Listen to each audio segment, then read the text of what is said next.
kanta at sayaw. May handang kanta at sayaw sa Teacher para sa inyo. At nais kayo ay makinig dahil sasabayan nila sa pagkulita. Pagkulit ko, pagkanta at pagsayaw. Nagkakaintindihan na tayo mga bata? Magsisimula sa teacher. Turo sa inyo kung paano yung kay ganda-ganda ng pag-ibig ni Jesus. Kay ganda-ganda ng pag-ibig ni Jesus. Ang puso ko ay pagkakala. Kay Jesus ako'y tapat. Kay ganda-ganda ng pag-ibig ni Jesus. Taas-taas ng pag-ibig ni Jesus. Kay taas-taas ng pag-ibig ni Jesus. Ang puso ko ay ganap. Kay Jesus ako'y tapat. Taas-taas ng pag-ibig ni Jesus. Paano ba masipagtayo ang lahat para sumayaw si Teacher? Masala ba kayo? Simula na tayo. 1, 2, 3, go! Kay ganda-ganda ng pag-ibig ni Jesus. Kay ganda-ganda ng pag-ibig ni Jesus. Ang puso ay ganap. Kay Jesus ako'y tapat. Kay ganda-ganda ng pag-ibig ni Jesus. Kay taas-taas ng pag-ibig ni Jesus. Kay taas-taas ng pag-ibig ni Jesus. Aking puso ay ganap. Kay Jesus ako'y tapat. Kay taas-taas ng pag-ibig ni Jesus. Gustuhan niyo ba ang ating kanta sa ating kwento? Ay nihandang kwento si Teacher para sa inyo.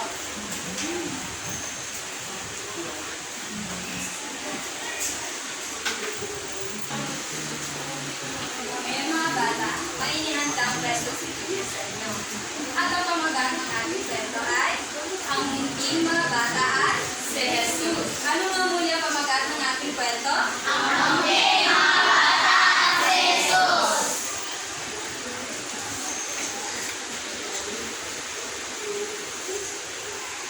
Sa isang malayong bayan sa Israel, marami ang taong magtitipon-tipon kung saan naroroon si Jesus. Saan ang bayan na titipon ng mga tao? Sa Israel! Araw-araw, siya ay natuturo tungkol sa pagmamahal ng Diyos. Gumagawa ng himala at nagpapagaling ng may sakit. Ano ang itinuturo ni Jesus? Araw-araw? Ang nagpapagawa ng himala at nagpapagaling ng may sakit. Ang kanyang salita ay puno ng kalingan. Kaya naman, maraming tao ang gustong makinig sa kanya. Isang araw, may ilang magulang na lumapit kay Jesus. Kasama ang kanilang maliliit na anak. Sino nga ang lumapit kay Jesus? Ang mga magulang at kanyang mga maliliit na anak. Magaling. Gusto nilang pagpalain sila ni Jesus upang lumaking may takot sa Diyos at puno ng biyaya ang kanilang mga buhay. Ang mga bata ay masayang tumatakbo papalapit kay Jesus. Dala ang mga inosenteng mukha. Ngunit nang makita ng mga alagad ni Jesus, agad niyang sinaway ang mga magulang. Sinabi nila, huwag niyang istorbohin ang marami siyang kailangan ituro. Gawin at ituro. Hindi siya maaaring abala ng mga bata. Nang marinig ito ang Jesus, agad siyang tumayo at sinabi sa mga bakit ninyo sila hayaan ninyo lumapit sa akin ng mga bata? Huwag niyo silang pagbawalan sapagkat ang kaharian ng Diyos ay para sa mga magulang. Lumapit si Jesus sa mga bata at inabuot ang kanyang mapagmahal na kamay. Ano nga ang inabuot ni Jesus? Mapagmahal na kamay. Isa-isa niya silang pinagpala at pinaplos ang kanilang mga ulo. kanyang mata at puno ng pagmamahal habang pinagmamasdan ang kanilang mga inosenteng mata. Pagkatapos sabi pa niya, nagtaka ang mga tao sa sinabi ni Jesus. Ano ang ibig niya sabihin? Nagpapatuloy niya ang kanyang pagtuturo, ipinaliwanag niya na ang mga bata ay may pusong malinis, puno ng pananampalataya at hindi nag-aalinlangan sa pagmamahal ng Diyos. At ang mga bata ay titiwala buong buo ng walang pag-aalinlangan o pagmamataas. Dahil dito, sinabi ni Jesus na kung gusto ninyo makabilang sa kaharian ng Diyos, kailangan natin magkaroon ng pusong tulad ng bata. Upang kumbaga, masunurin at minanap na pananampalataya. Nang marinig ito ng mga magulang, nanuwaan nila kung gaano kahalaga ang pagpapalaki sa kanilang anak na may takot sa Diyos.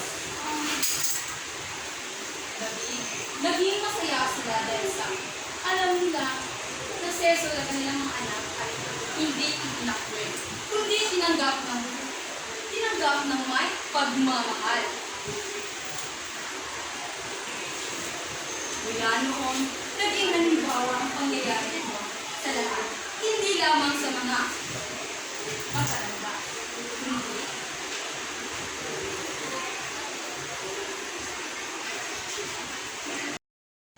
ngayon may katanungan sa teacher sa inyo. Ano ang iyong natutunan sa aking kwento? Anyone? Sino gusto sumagot? Sige, pwede kayong tumayo kahit anong gusto ninyo. Pwede rin kulang natin sa pagsagot. Ari ba? Sino gusto tumayo? Okay, ako na lang.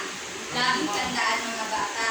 Ang kaharian ng Diyos ay hindi lang para sa mga matatanda, kundi para rin sa mga katulad nyo, mga bata na hindi nag-aalinlangan sa pagmamahal ni Jesus. Kaya mga bata ay ang mga bata ay tumato. Sa piling ni Jesus, sila yung maasat, dumato. Sa kanilang mga mata, may panalo, may liwanag, pag-ibig rogas, may pusong malinis, pag-asay sariwa sa kanilang pagwalang-walang, makikita ang tiwala. Isang pananampalatayang di nagkakasal, kay sarap pagmasdan ng bata sa Diyos. Sa kanyang bisig, pag-ibig ay buo. Huwag nating inusin ang mahalagang harap, maging tulad ng bata. Pananampalataya at kasila. At ito lang mga bata. Salamat. Mari ba masipag tayo lahat?